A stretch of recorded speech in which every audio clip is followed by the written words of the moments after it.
Hello student and welcome everyone. मैं प्रशांत Kanoje, assistant professor zoology, government नागरिक कल्याण महाविद्यालय नन्नी नगर, अहिवारा, दुर्ग, छत्तीसगढ़ से।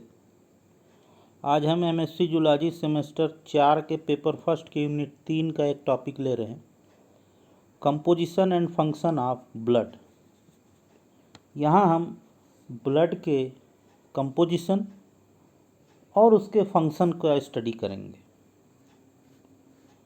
सबसे पहले जो इंट्रोडक्शन पार्ट है, बहुत इम्पोर्टेंट पार्ट है। ब्लड जो है, जिसको कहा जाता है कि ये कनेक्टिव टिश्यू है, और ये जो ब्लड की हम स्टडी करते हैं उसको कहा जाता है हेमेटोलॉजी, जिसके द्वारा ब्लड के विभिन्न कंपोनेंट्स को हम अध्ययन करते हैं।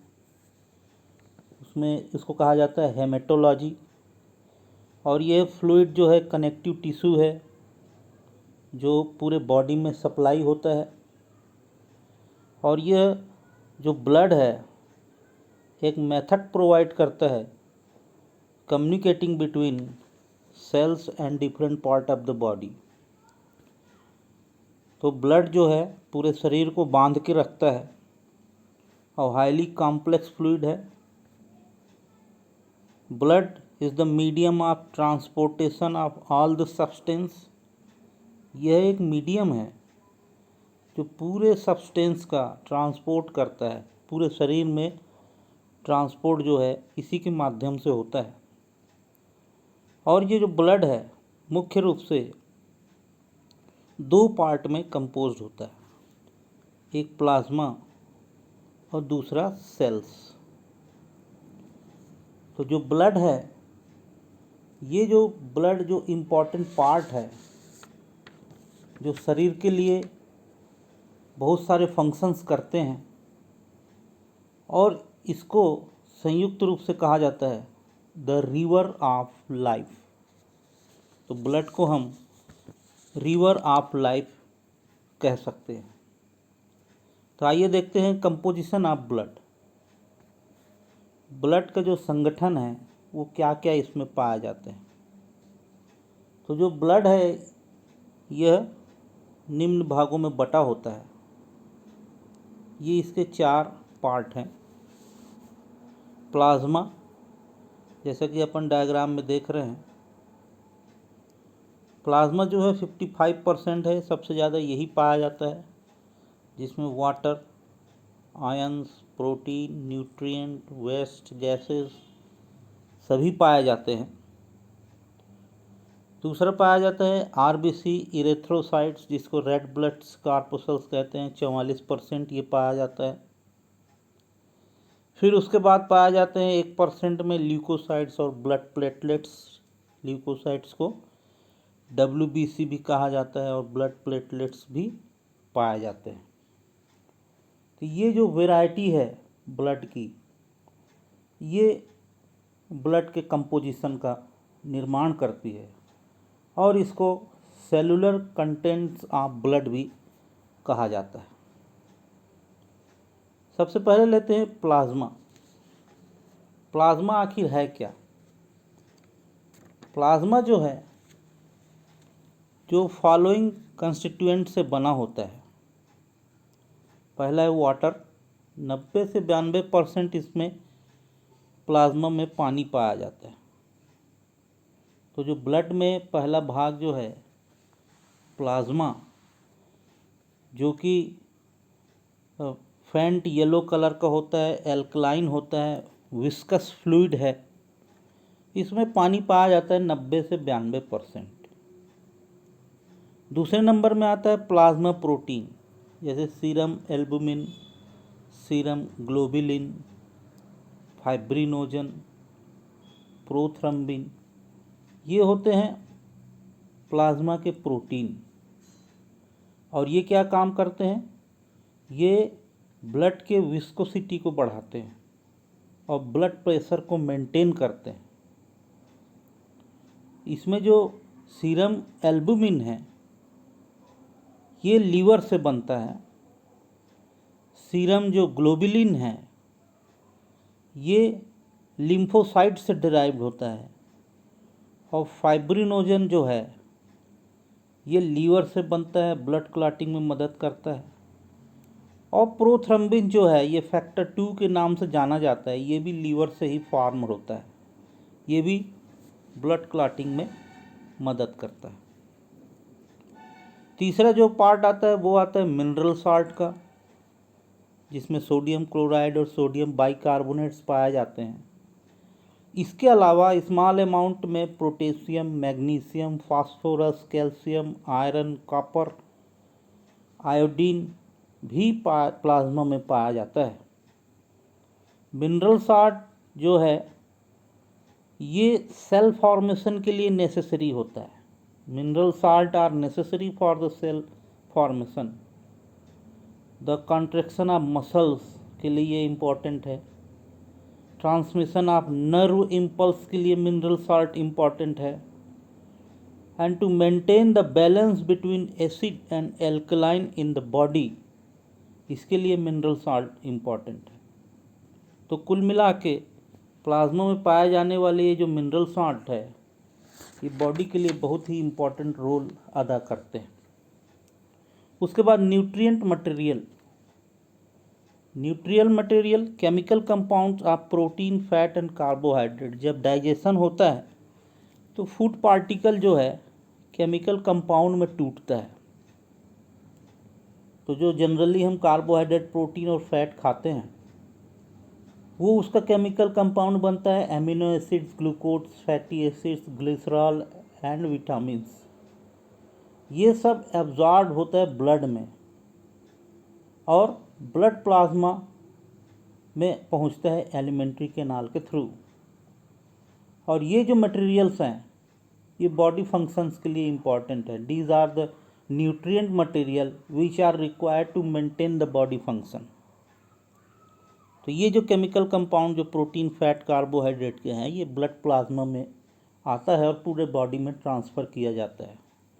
फिर 5वें नंबर पर आता है ऑर्गेनिक वेस्ट प्रोडक्ट, जैसे uric acid, urea, creatinine are waste product of protein metabolism which are formed in the liver and they are carried by the blood plasma to the kidney for excretion। तो ये जो uric acid, urea है ये liver के द्वारा बनता है, protein metabolism के थ्रू ये बनता है और प्लाज्मा इसको किडनी में पहुंचा देता है ताकि ये बाहर निकल जाए। फिर पाए जाते हैं हार्मोन्स। ये केमिकल मैसेंजर होते हैं जो एंडोक्राइन ग्लैंड द्वारा सीक्रेट करते हैं और ये डायरेक्टली ब्लड में आते हैं, ट्रांसपोर्ट होते हैं और टारगेट ऑर्गन में पहुंचते हैं, अपना काम करते हैं, फिर ब्लड में आ जाते हैं। तो ये भी इम्पॉर्टेंट पार्ट है जो प्लाज्मा में होता है। फिर enzymes, some enzymes are also present in plasma. फिर 8वें नंबर पर है antibodies. These are productive substances consisting of complex protein that are produced in the spleen and lymph by special type of cell, plasma cells। ये जो plasma cells हैं विशेष प्रकार के sales होते हैं जो कि एंटीबॉडीज़ प्रोड्यूस करते हैं। The antibodies are produced in response to the entrance of a foreign agent, the antigen, into the body. अब ये कब बनते हैं?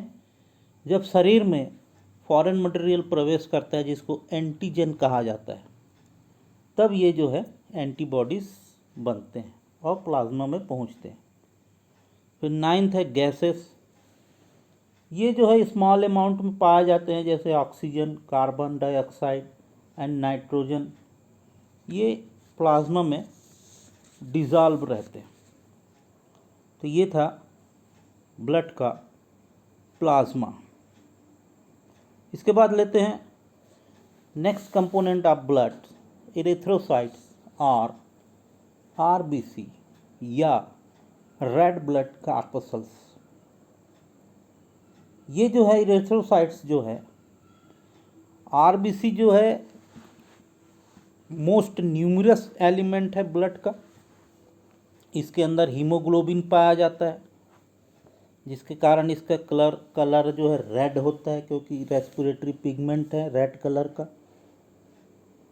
और यहाँ पर अगर अपन बात करें आरबीसी की, तो यह जो है इसमें न्यूक्लियस नहीं पाया जाता, और जितने भी ओवर्टिब्रेट्स हैं other than mammals have nucleated red cells. तो शेप की अगर अपन बात करते हैं, आरबीसी की शेप कैसा पाया जाता है, these are circular biconcave non nucleated disc. The central part of corpuscles is much thinner than the circumference, thus the term biconcave. Biconcave कब बनता है कि यहाँ पर आप देखेंगे बीच का जो भाग है ये पतला होता है, और ये जो चारों तरफ का जो भाग है, ये जो भाग होता है ये मोटा होता है। इसलिए इसका जो शेप बनता है वो बनता है बाइकॉन्केव। और इस आरबीसी के शेप के कारण गैस एब्जॉर्प्शन करने में काफ़ी आसानी होती है। इसलिए इस प्रकार इसमें हीमोग्लोबिन है, रेस्पिरेटरी पिगमेंट है, तो बड़ी आसानी से इस शेप के कारण गैस का एब्जॉर्प्शन होता है।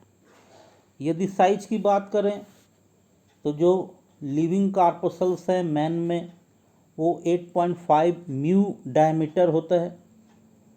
रैबिट में स्लाइटली स्मॉलर कार्पोसल्स पाए जाते हैं मनुष्य की अपेक्षाकृत। 9.4 म्यू जो है सबसे बड़ा एलिफेंट में पाया जाता है। 2.5 म्यू इन मस्क डियर में पाए जाते हैं। और एम्फीबियन का जो आरबीसी होता है लार्जेस्ट एमंग द वर्टिब्रेट्स होता है। तो ये इसकी साइज की कुछ बातें थी। जब नंबर का हम देखते हैं तो the normal erythrocytes count in usually slightly lower in women than in man. तो वुमेन में पाए जाते हैं 4.5 to 5 million per cubic millimetres of blood, जबकि मनुष्य में 5 से 5.5 million per cubic millimetres of blood में पाए जाते हैं ये इरेथ्रोसाइट्स। और जो नंबर होता है वो वेरी करता है different pathological and physiological condition में। पैथोलॉजिकल और फिजियोलॉजिकल माने शारीरिक बनावट के हिसाब से, और पैथोलॉजिकल कंडीशन मतलब कोई डिसीज़ के हिसाब से उसमें कम और ज़्यादा हो सकते हैं। यदि कलर की बात करें तो single fresh corpuscles is pale yellow colour दिखाई देता है। जैसे यहाँ पर एक सिंगल फ्रेश कार्पोसल्स है तो वो पेल येलो दिखाई देगा। लेकिन अगर ये पूरे के पूरे झुंड में रहेंगे, मास ऑफ द कार्पोसल्स अगर एक साथ रहेंगे आरबीसी, तो ये रेड कलर का दिखाई देगा। क्यों? क्योंकि हीमोग्लोबिन पाया जाता है।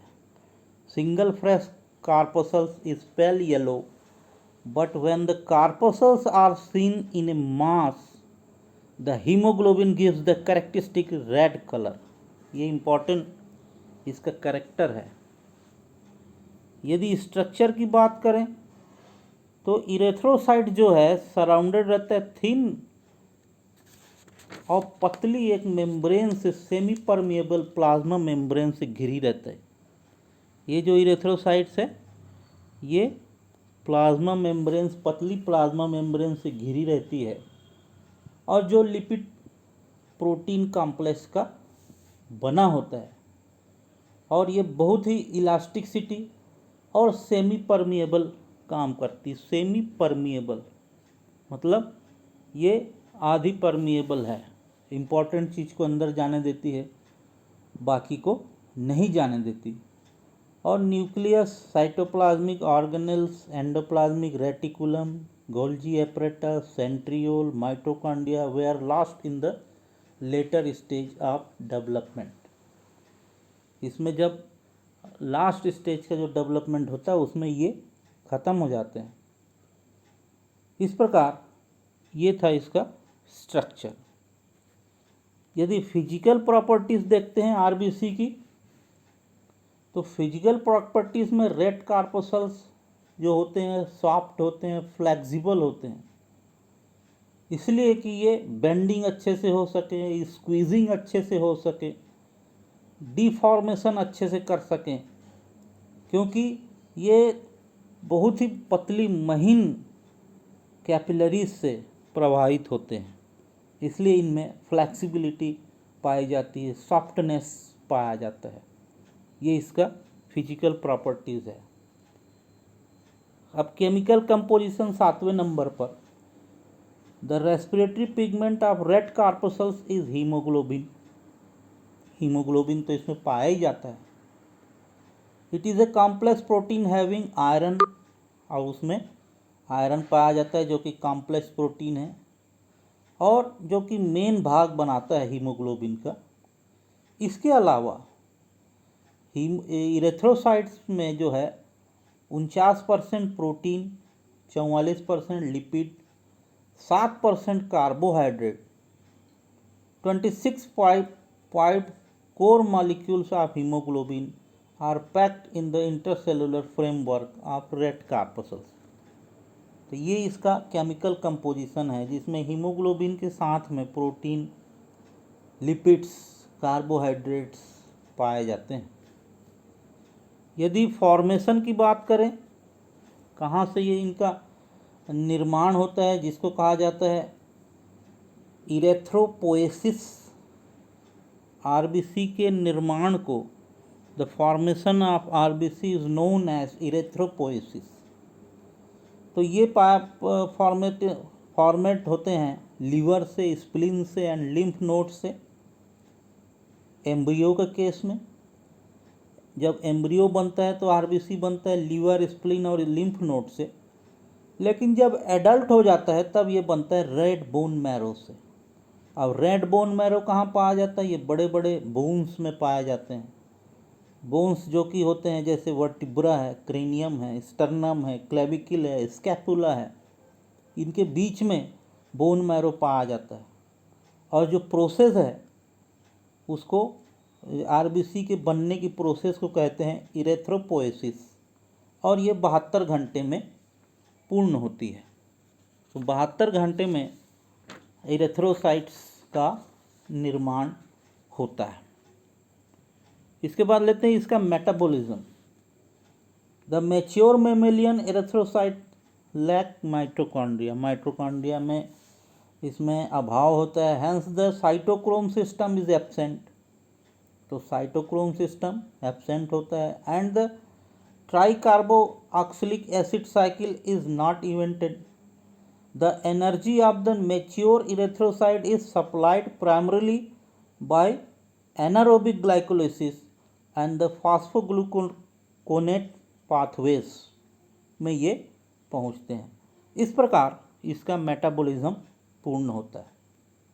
लाइफ स्पान एंड डिस्पोजल की अगर बात करें, किसका हम अभी देख रहे हैं? आरबीसी का। तो जो लाइफ स्पान है ह्यूमन इरेथ्रोसाइट का अप्रॉक्सीमेटली 120 डेज होती है और फ्रॉग की 100 डेज होती है।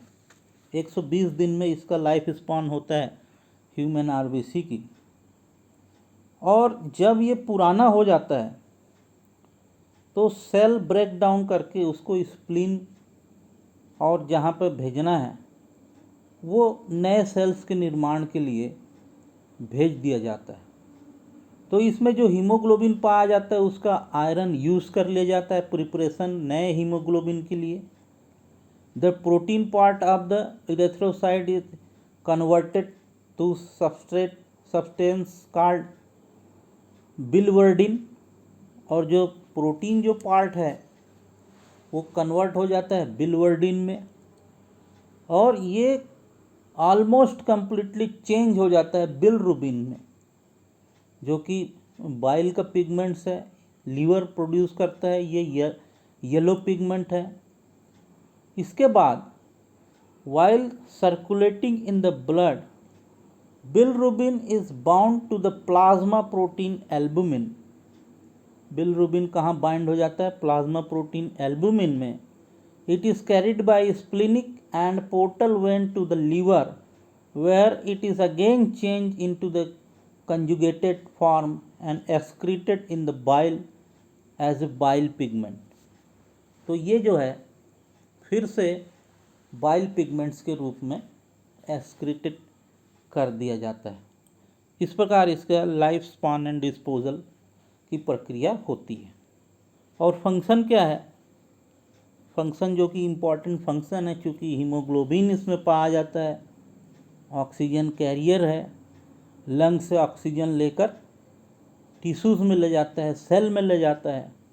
इस प्रकार ये मोस्ट इम्पॉर्टेंट फंक्शन को करता है जिसे कहते हैं टिश्यू रेस्पिरेशन। तो ये टिश्यू रेस्पिरेशन को कंप्लीट कराता है कौन? आरबीसी। अब लेते हैं WBC, leucocytes. They contain nucleus. इनमें पाया जाता है न्यूक्लियस, और इसको ट्रू सेल भी कहा जाता है क्योंकि इसमें न्यूक्लियस पाया जाता है। यहाँ पर जब हम इसका स्ट्रक्चर देखते हैं, leucocytes are typical cell with amoeboid ability. There is a centriole near the nucleus, but mitosis does not occur in the adult stage. As in all true cells, mitochondria and Golgi apparatus is present. तो यहाँ पर mitochondria और Golgi apparatus पाए जाते हैं। और ये जो होता है इरेथ्रोसाइट्स आरबीसी से डिफरेंस होता है, ये इसका नंबर कम होता है फिर भी इनका साइज बड़ा होता है। Are fewer in number and larger in size. तो इनकी संख्या कम होती है लेकिन इनका आकार बड़ा होता है। और जब इसकी नंबर की हम बात करते हैं तो average normal limit are between 6000 to 10,000 per cubic millimetre of blood. The count in children is higher than the adult. बच्चों में ज़्यादा पाए जाते हैं, एडल्ट में कम। और पैथोजेनिक स्टेट में इनके जो नंबर्स हैं ये वेरी करते हैं फ्रॉम नॉर्मल नंबर से, क्योंकि अलग अलग जो पैथोजेनिक स्टेज आते हैं तो उनमें ल्यूकोसाइट्स के नंबर अलग अलग आते हैं। An increase in number of white blood cells is called leucocytosis. जब वाइट ब्लड सेल ब्लड में बढ़ जाती है उसको कहते हैं ल्यूकोसाइटोसिस। और जब ये कम हो जाती है, ये decrease below 6000 is called leucopenia. ये कब होता है? टाइफाइड फीवर जब हो जाता है, टाइफाइड होता है, तब ये ल्यूकोपेनिया, इसकी कमी हो जाती है डब्ल्यूबीसी की, तो उसको ल्यूकोपेनिया कहते हैं। जब इसके न्यूट्रोफिल इंक्रीज होते हैं तो बॉडी में हो सकता है पस फॉर्मेशन इन्फेक्शन हो। इस्नोफिल्स अगर इंक्रीज हो रहा है तो एलर्जी और पैरासिटिक इन्फेक्शन हुआ होगा। बेसोफिल इंक्रीज हो रहा है तो चिकन पॉक्स में बेसोफिल इंक्रीज होता है। लिम्फोसाइड इंक्रीज होता है तो वूफिंग कफ में ये लिम्फोसाइड्स इंक्रीज होते हैं। यदि मोनोसाइड इंक्रीज हो रहा है तो ये ट्यूबरकुलोसिस की निशानी है। तो इस प्रकार इसके नंबर जो है वेरी करते हैं डिफरेंट पैथोजेनिक कंडीशन में। अब लेते हैं इनके classification. WBC divided into two main varieties. पहला है ग्रेन्युलर WBC और दूसरा है ए ग्रेन्युलर WBC। इसको कैसे क्लासिफाइड किया गया है? On the basis of shape of nucleus, इनमें पाए जाने वाले न्यूक्लियस के आकार, एंड द प्रेजेंस और absence of granules in the cytoplasm. और ग्रेन्यूल्स की उपस्थिति और अनुपस्थिति जो साइटोप्लाज्म में होती है उसके आधार पर इनको ए ग्रेन्युलोसाइट्स, ग्रेन्युलर और ए ग्रेन्युलर में ल्यूकोसाइट्स में बांटा गया है। तो जो ग्रेन्युलर है, ये ग्रेन्युलर है, ये ए ग्रेन्युलर है। तो ग्रेन्युलर को पहले लेते हैं। ग्रेन्युलर WBC, इसको कहा जाता है ग्रेन्युलर ल्यूकोसाइट्स। ये 3 प्रकार के होते हैं और ये बनते हैं, इस प्रकार के जो सेल्स बनते हैं ये डेवलप होते हैं in the red bone marrow from the same parent cells as the erythrocyte develop. तो जहाँ से इरेथ्रोसाइट्स रेड बोन मैरो से बनते हैं वहाँ से ये बनते हैं। और इसमें सबसे पहला आता है न्यूट्रोफिल्स। इसमें सबसे पहला आता है ये वाला सेल्स, इसको बोलते हैं न्यूट्रोफिल्स।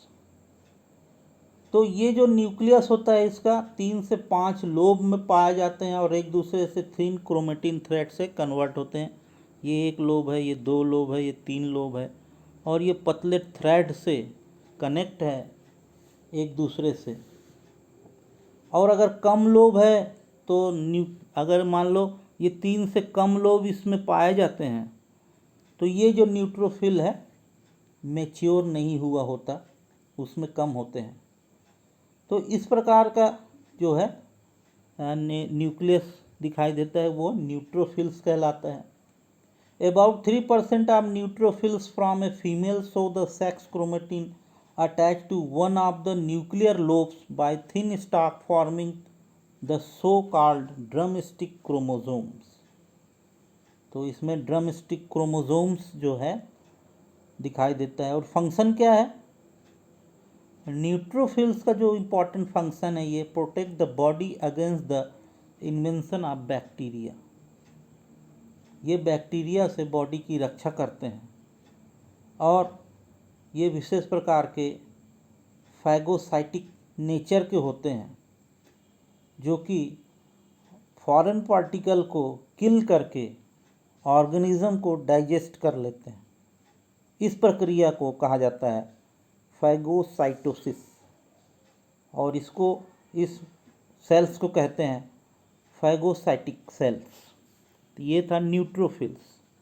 उसके बाद है इस्नोफिल्स। इस्नोफिल्स जो होते हैं ये जो है इनका न्यूक्लियस जो होता है यूजुअली बाइलोब्ड होता है और with A connecting इस्थेमस।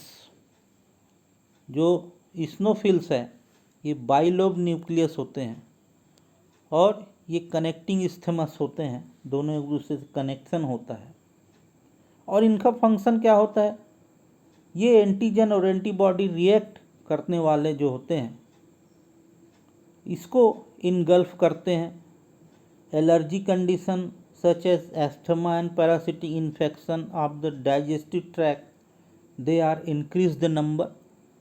Parasitic infection हो या एलर्जी का कोई कंडीशन हो तो इनका नंबर बढ़ जाता है। एंटीजन एंटीबॉडी रिएक्शन में जो क्रिया होती है वो जो बचता है उसको ये इनगल्फ कर लेते हैं, तो ये कहलाते हैं इस्नोफिल्स।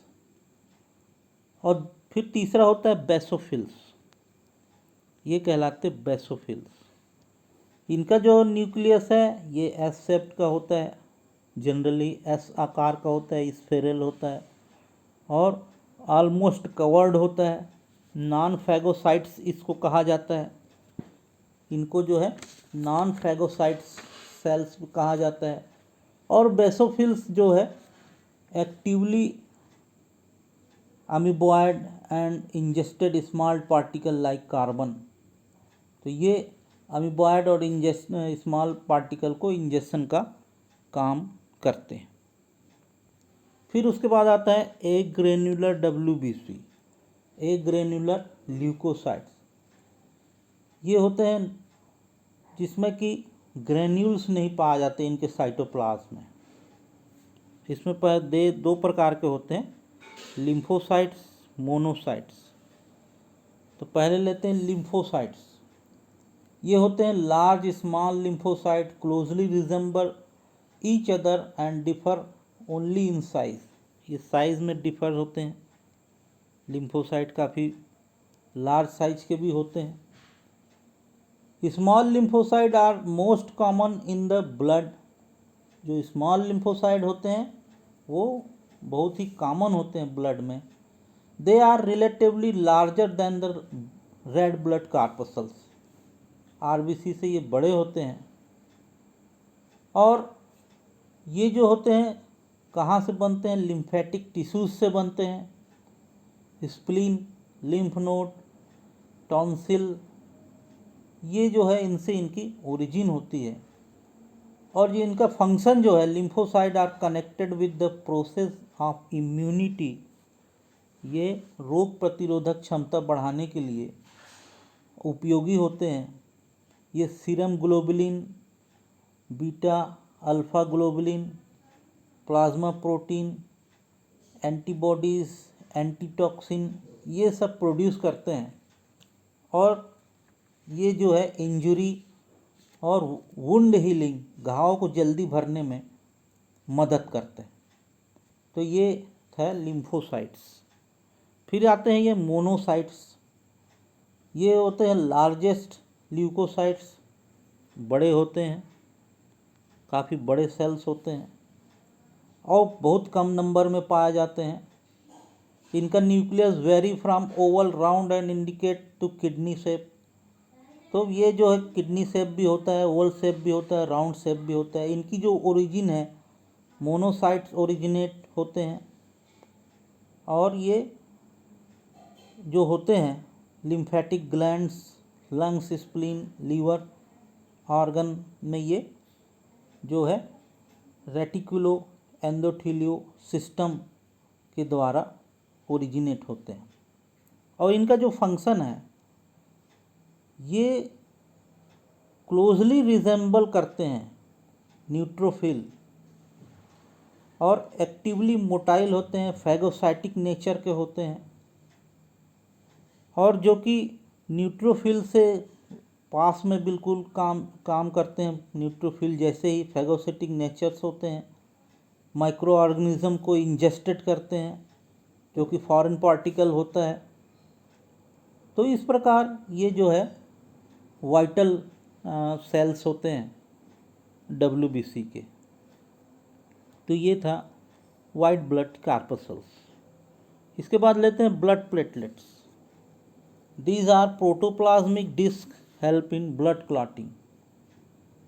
ये इम्पोर्टेंट प्रोटोप्लाज्मिक डिस्क है जो कि मैमेलियन ब्लड्स में पाए जाते हैं। Lower vertebrate had spindle shape cell named thrombocytosis, लेकिन मैमल्स में पाए जाते हैं ब्लड प्लेटलेट, और लोअर वर्टिब्रेट में थ्रम्बोसाइटोसिस के नाम से पाए जाते हैं। और ये जो होते हैं इम्पॉर्टेंट फंक्शन अदा करते हैं ब्लड क्लॉटिंग में। इसके बाद लेते हैं फंक्शन ऑफ ब्लड। जो ब्लड जो है इम्पॉर्टेंट फंक्शन अदा करते हैं। The blood perform many important and vital functions. इसको मैंने शुरू में कहा था द रिवर ऑफ लाइफ। अब इसको प्रूफ करते हैं कि रिवर ऑफ लाइफ कैसे है। देखिए, इसमें इरेथ्रोसाइट्स पाया जाता है ब्लड में, जो कि हीमोग्लोबिन पाया जाता है। तो ये ऑक्सीजन कैरी करता है लंग से टिश्यू में, सेल में, और सेल से कार्बन डाइऑक्साइड लंग्स में लाता है। इस प्रकार गैसों का आदान प्रदान करके टिश्यू रेस्पिरेशन कंप्लीट कराता है इरेथ्रोसाइट्स। ल्यूकोसाइट्स पाए जाते हैं। ये ल्यूकोसाइट्स फाइटिंग डिसीज़ होते हैं, फाइटिंग एजेंट्स होते हैं, हमारे बॉडी की सेना होती है, और जो सोल्जर की तरह कार्य करते हैं, बॉडी को प्रोटेक्ट करने का कार्य करते हैं। जो जैसे कि न्यूट्रोफिल जो है द फैगोसाइटिक नेचर होते हैं, बाहरी फॉरेन पार्टिकल को खा के ख़त्म कर देते हैं, बैक्टीरिया, फंजाई, वायरस को मार देते हैं। मोनोसाइट्स जो है जल्दी जो है डेड सेल को ख़त्म करते हैं। बेसोफिल जो है डस्ट और स्मोक को हमारे शरीर से ख़त्म करते हैं। लिम्फोसाइट्स जो है जल्दी घाव भरने में मदद करते हैं, वुंड हीलिंग में मदद करते हैं। इस्नोफिल्स जो है रेस्पिरेटरी ट्रैक एलर्जी को ख़त्म करने में मदद करते हैं, डाइजेस्टिव सिस्टम के इन्फेक्शन को ख़त्म करने में मदद करते हैं। तो जो इस प्रकार जो है ये ल्यूकोसाइट्स बॉडी में फंक्शन करते हैं। ब्लड प्लेटलेट्स जैसा कि आप जान रहे हैं ये ब्लड क्लॉटिंग में मदद करते हैं। अब प्लाज्मा जो है डिफरेंट टाइप्स ऑफ फंक्शन को करते हैं। बहुत सारी लिस्ट है इसके पास। पहला है ट्रांसपोर्ट ऑफ न्यूट्रिशन। तो जो केमिकल कंपाउंड में जो खाद्य पदार्थ टूटता है, फूड मॉलिक्यूल्स टूटता है, वो जो है एलिमेंट्री कैनाल के थ्रू ब्लड में आता है और ब्लड उसको वेरियस पार्ट में सप्लाई करता है, जिससे बॉडी को एनर्जी मिलती है, ग्रोथ होता है, रिपेयर होता है, बॉडी की जो रिपेयर सिस्टम होती है। फिर oxygen disposal of carbon dioxides, carbon dioxide जो है टिश्यूज से बाहर निकलती है और मेटाबॉलिक वेस्ट के रूप में बाहर ट्रांसपोर्ट किए जाते हैं। एक्सक्रीटरी प्रोडक्ट को ट्रांसपोर्ट करते हैं। प्लाज्मा जो है नाइट्रोजिनस वेस्ट प्रोडक्ट को वेरियस टिश्यूज से, लीवर से और other part of the body से हार्मलेस प्रोडक्ट को जो है बाहर की ओर किडनी में ले जाता है और रिमूवल कर देता है यूरिन के थ्रू। उसके बाद distribution of hormones and vitamins, blood के थ्रू ही हार्मोन्स और विटामिन्स के डिस्ट्रीब्यूशन होती है, जो कि एक इम्पॉर्टेंट फंक्शन है जो टारगेट सेल में जाके कार्य करती है। रेगुलेशन ऑफ वाटर बैलेंस, ये भी इम्पॉर्टेंट पार्ट है।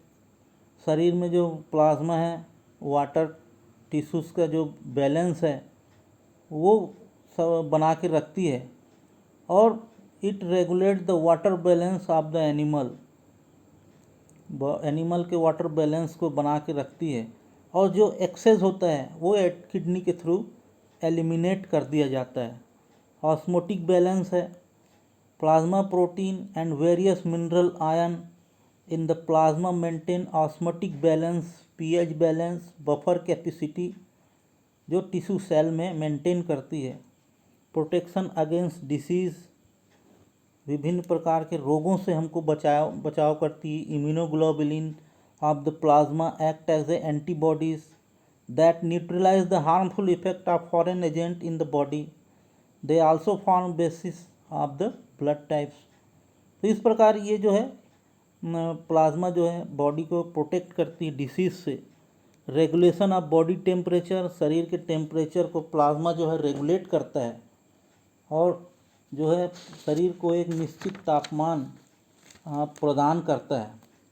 इसके बाद ब्लड क्लॉटिंग है, इम्पॉर्टेंट पार्ट है। फाइब्रिनोजन इसमें पाया जाता है, प्रोथ्रोम्बिन पाया जाता है and other blood clotting factor present in plasma so participate in blood clotting, दस हेल्पिंग अगेंस्ट ब्लड लॉस। और लास्ट होता है लिम्फ फॉर्मेशन। तो प्लाज्मा जो है it's participate in the formation of lymph and keep all the tissues moist. तो इस प्रकार जो है लिम्फ फॉर्मेशन करता है प्लाज्मा और सभी जो है सेल्स टिश्यूज़ को मॉइस्ट रखता है। तो ये थे आज का हमारा topic, composition and function of blood. Thanks for watching.